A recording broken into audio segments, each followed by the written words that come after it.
Cool. All right, welcome back, Fire Breathers. This week at Apollo Essentials, it is Hero Week, so I'm doing a lot of interviews with some military veterans, and we got one today. His name is Joel Thayakaran. Did I get that right, Joel? Yeah, it's good, man. What's going on, guys? Very much, man. So, what's your official rank in the military? I'm a second lieutenant. So I just turned a second lieutenant pretty Second recently. lieutenant. Finished up with OCS. So yeah, it's pretty fun in the Okay. National Guard, Army National Guard down here in the United States. So My goodness, this yeah, guy. I feel so esteemed, man, to talk to nah. you. The Second National Guard. I appreciate it, man. So tell us a little bit about yourself, Joel. How'd you get inside the military, and what was that like for you? Yeah, it's been a long journey actually. I'm 27 years old. Actually took me a couple years to figure out what I wanted to do. Mm-hmm. So I was actually, I graduated college and I was doing kind of 9 to 5 jobs.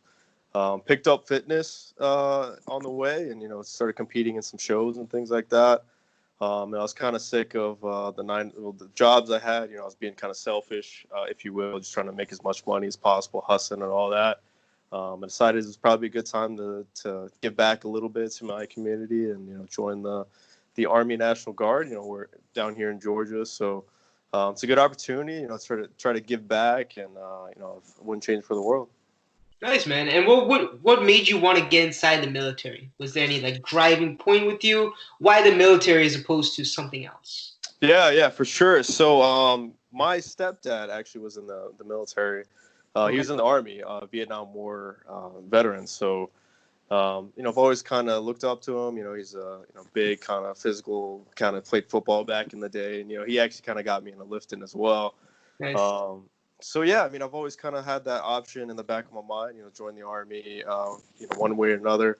I decided to join college right out of high school. So joined college, or went to college for a couple of years. That took me into my like mid-20s. So yeah, the military, I've always had a great reverence, great respect. Had a lot of friends in the military, Army, Marines, Navy. I actually had a few buddies I played football with that were actually died, unfortunately, in the military. So I've always had a lot of respect, and especially this time of the year, being Memorial Day down in the United States here, being especially a time for me to kind of remember my buddies I played football with, and it's another time where I get to as well as recognize the people I serve with as well. So yeah, man, that's kind Yeah. of what My it is. Yeah, condolences, man. That's to your friends and everything. yeah.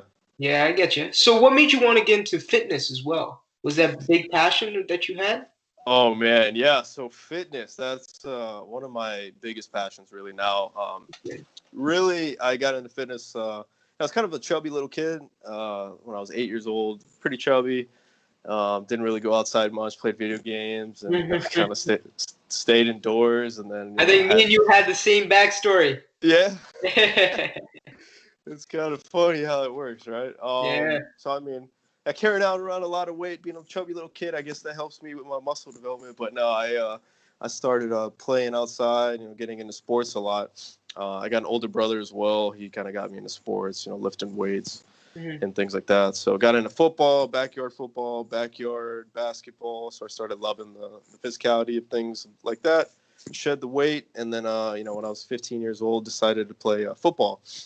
So football, honestly, was one of the biggest avenues to getting me into weightlifting, Mhm. and my whole fitness journey. I was getting into shape, seeing results. But at the time, I was 15 years old, got big into lifting, mostly because my head strength football coach was, well, he's now the Georgia Tech strength and conditioning coach. Oh So he wow. had a lot of accolades. Yeah, big 300-pound dude.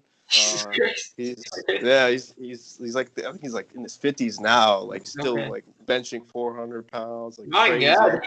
crazy athletic guy. But yeah, he taught us well when we were learning how to lift weights, learning how to deadlift without doing the little cat back, if you will, and kind of giving us that giving me that foundation of, hey, this is how I lift. I'm getting solid results, continually getting stronger. So that's where I started first getting into fitness, was for football and things like that, specifically in powerlifting as well. So I got pretty strong.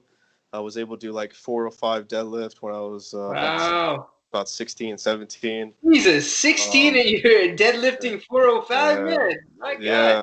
It might have been 17. I don't know, something like that. But That's still good, man. yeah, it was pretty good. So I had a pretty I loved seeing the numbers go up, getting my Mhm. bench press and all that up. So that's where it started, really in football in high school. So unfortunately, when I got to college, I didn't get a chance to play any sports or anything like that. I wanted to play football, walk on, but it didn't work out like that. Didn't get really recruited by anybody. So I got in college, and fitness kind of took a backseat a little bit to partying a Mhm. little bit. So Like all as college students, right? We're just too busy yeah, with our studies. We gotta eat too that busy. ramen. Yeah, eat the ramen. Do what you gotta do. Sometimes the fast food, Taco Bell runs. Exactly, man. But yeah, I mean, I kind of got away from lifting, if you will, to I got skinny fat, and all Mhm. that. So I was lifting a little bit, but not as much as I probably should have. I was doing bicep curls every now and then, I guess. And I also noticed in your Instagram you also compete like with physique Yeah, competitions. So what made you yeah. want to do that? Yeah, good question. Good question. So I actually got really back into lifting 3 years ago. Okay. Um, so kind of as something like as a stress relief, if you will, kind of just wanted to get back in shape. I kind of let myself go a little bit. Hmm. So I got back into the gym, got a consistency, got a plan, got the diet, dialed it in. There's ups and downs and things like that, and that came from not having a specific goal. So just kind of yo-yo dieting and being in the gym not consistently. So I'm like, you know what? Let me have a goal of competing in my first show. Let me sign up for it. Let me keep myself accountable on Instagram. That's where the Instagram started. Let me post pictures of like, okay, here's my progress. I'm gonna continually progress to the show. And Instagram was a way of keeping you accountable. That was another thing that helped me out on my journey as people were keeping me accountable. Nice. So yeah, having that goal and like there's no choice but to get in shape. I was just continually worked at it, had that consistency. Got found the passion again since to me lifting and like keeping yourself fit with the diet, nutrition, cardio, the whole aspect of fitness really made me feel good internally. Kept the endorphins pumping. I just felt healthier. So it became more of a routine, more of a habit. And I did my first show, and all the results. I lost a lot of weight, got a lot of Mhm. muscle back. I wasn't skinny fat anymore. Yeah, I So saw that. You don't have to yeah, tell me twice. yeah. So yeah, I mean, I saw those results, and I was like, man, this stuff is awesome. I feel great. I'm gonna make this a lifestyle. So I'm really started incorporating some of the stuff I learned back when I was a teenager, and even now to what I've learned along the way. And it's really been fun to continue on along the process. And I look forward to getting bigger and competing even more. Right now, I'm trying to add a little bit more muscle. Sometimes in the military, they got you running, got you eating a lot less than you probably should out in the field sometimes. No, But not a it's great diet for bulking, I guess. yeah, not really, but you gotta adapt to the situation and kind of figure it out along the way. So, but yeah, man, it's been fun trying to gain that weight and continually progress. It's good, Yeah. man. I want to talk about mental toughness too, because I know that's a big component of military. But do you think you had that before when you were playing football and doing all the physique competitions? Or was military that linchpin, if you would call it that, to actually get you that mentally tough? Yeah, I think I did have a certain aspect of mental toughness from high school playing football.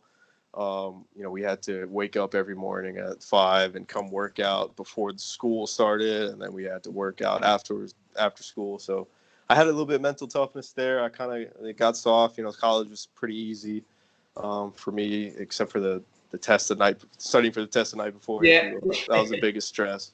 But yeah, I mean, the military really. If there's one thing I'm pretty grateful for, people like to say it's like at least the training wise, it's like the most fun you never want to have again. Looking back at it, you're like, That's a yeah, good one. yeah. Looking back at it, you're like, you know what, that was pretty fun. It made me stronger. It made me better. But they really tested you and really tested your patience, your resolve, your ability to adapt. and the military really tested me more than anything I've ever experienced. So Mm. that's where I got a lot of my mental toughness.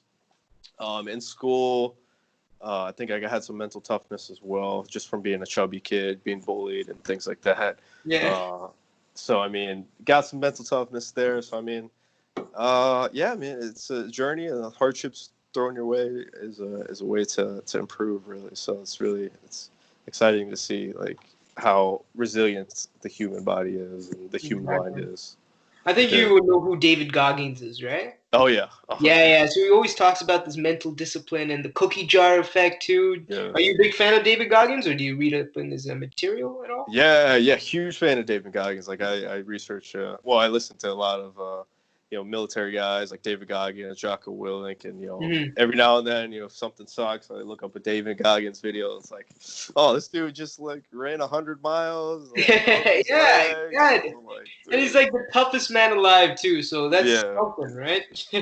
yeah. I'm like, oh man, this guy's doing all this, man. What is the body like made of, man? This guy is just mental resolve. He's like, his 40% thing is like when you think you can't make it anymore, you're only at like 40% of your body's capacity. That one kind of hit home for me. So Yeah, yeah. that's pretty good. Yeah.